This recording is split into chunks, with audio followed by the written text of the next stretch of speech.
What's going on, guys? Welcome back to the channel. Guys, the day has arrived. The day that a lot of people said wasn't going to happen, happened. That's right. The Microsoft Activision-Blizzard deal is done. It's happened. And we're going to be getting Activision-Blizzard games on Game Pass. They're going to be, some of them probably will be exclusive, some of them won't, which is fine. I want people to be able to play these games on other consoles, not just Xbox.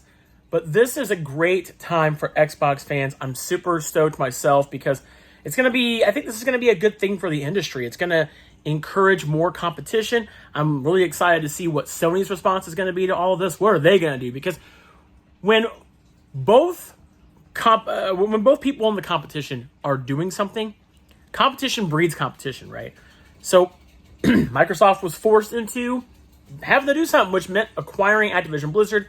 And now you've got Bethesda Game Studios, you got Activision-Blizzard, and Xbox Game Studios all under the same umbrella.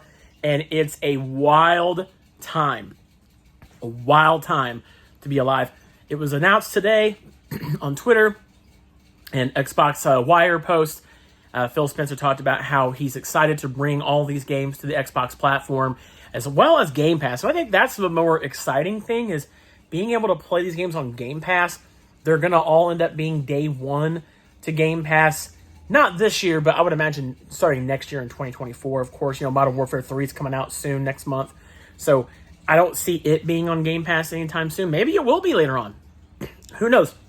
We're going to see games like Diablo, Call of Duty, Overwatch, and all those coming to Game Pass, and so much more. You even have King, which makes, was that game Candy Crush Saga, which that's going to be interesting. Is that going to be on Xbox? Is that going to be an Xbox also game? I'd imagine they're going to do like what they did with Riot Games and give you some sort of bonuses for having Game Pass. Will this also mean that we'll see Game Pass, though, on Nintendo and PlayStation? Is that a possibility? Will we actually see Game Pass on these two of the big three console makers? Will we see them on there?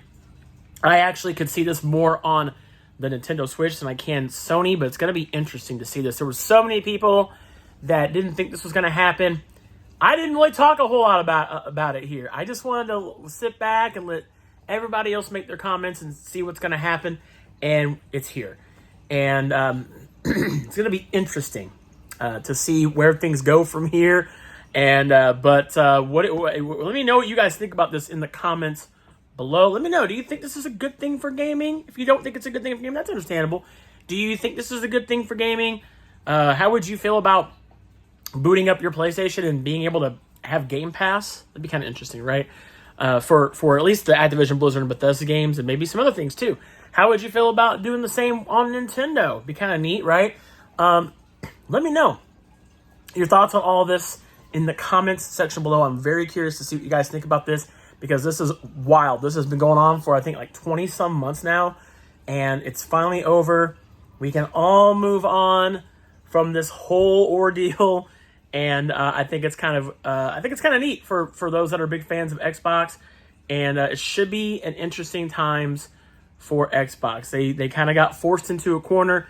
I kind of tweeted that they reminded me of the kid that got bullied in school, and they just couldn't take it anymore. And so they decided to fight back. And, well, they have in a pretty undeniably big way. Anyway, let me know your thoughts on this in the comments below. Is it, like I said, is this good for gaming overall? Do you think that, what do you think Sony's response is going to be? I know some people think that they should buy Square Enix, which kind of makes sense. I mean, Sony does a lot with Final Fantasy, for instance. But let me know your thoughts on this in the comments below. What do you think is going to happen next with Microsoft? What do you think the response from Sony is going to be? And what a wild time to be a gamer right now. Anyway, thanks so much for watching this video. And please don't forget to like and subscribe and help us get to 2,000 subscribers. That's the next goal. And I want to thank you guys for helping us get to 1,500 subscribers. That's much appreciated. We cover a whole bunch of things like video game news and content like that. We do unboxings of toys, action figures. We go to conventions and all kinds of other stuff. And I'll see you guys on the next video.